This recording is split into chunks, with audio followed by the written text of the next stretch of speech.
ఇక్కడ నేను ఒక అన్నను కలవడం జరిగింది. అన్న మార్గం వేరు, నా మార్గం వేరు, కానీ ఒక ప్రయాణంలో మేమిద్దరం కలవడం జరిగింది. నిజంగా నరసింహమూర్తి అన్న పేరు నరసింహమూర్తి. చాలా సంతోషం అనిపిస్తుంది నాకు.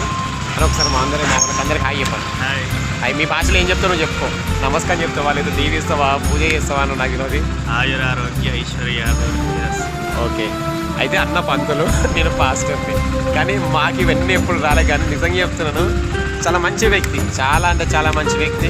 మేమిద్దరము ఇప్పుడు ఒక ప్రయాణంలో కలిసి మాట్లాడుకుంటూ రావడం జరిగింది. నిజంగా నాకు చాలా మంచి. అన్న పేరు నరసింహమూర్తి. ఈ అన్న నెంబర్ తీసుకుంటాను. అంటే ఇక్కడ మాకు అనిపించింది ఏంటంటే మానవత్వం ముఖ్యమని నాకు తెలిసింది. ఇక్కడ నా మతం అంటే మతం వేరు, అన్న మతం వేరు, కానీ ఇక్కడ మేమిద్దరం కలిసి మాట్లాడుకొని చూసినామా, అది నాకు చాలా సంతోషం అనిపించింది. ఇంకోటి అన్న హంబుల్ పర్సన్, చాలా హంబుల్ పర్సన్, మానవత్వంకి సంబంధించిన విషయాలే మాట్లాడాడు. చాలా మంచి అనిపించింది. హ్యాపీ టు సీ యూ అన్న నరసింహమూర్తి అన్న. కలుద్దాం, మనం ఒకరోజు కలుస్తాం, కంపల్సరీ కలుద్దాం. మీరు కూడా ఇలాగే ఉండండి. ఏ మత ఈ వేరే కొందరు బతకలేని వాళ్ళు మతం పేరు చెప్పుకొని కొనుక్కొని చేస్తారు, కానీ అలా కాదు. మతం అనేది మనిషిని బ్రతికించాలి, మనిషిని ప్రేమించాలి తప్ప మనిషిని ద్వేషించేలాగా మతం ఉండకూడదు. ఈరోజు నాకు నరసింహ అన్న చూసినాక నాకు అనిపించింది. నేను చాలా సంతోషం అన్న. థ్యాంక్ యూ సో మచ్ అందరికీ.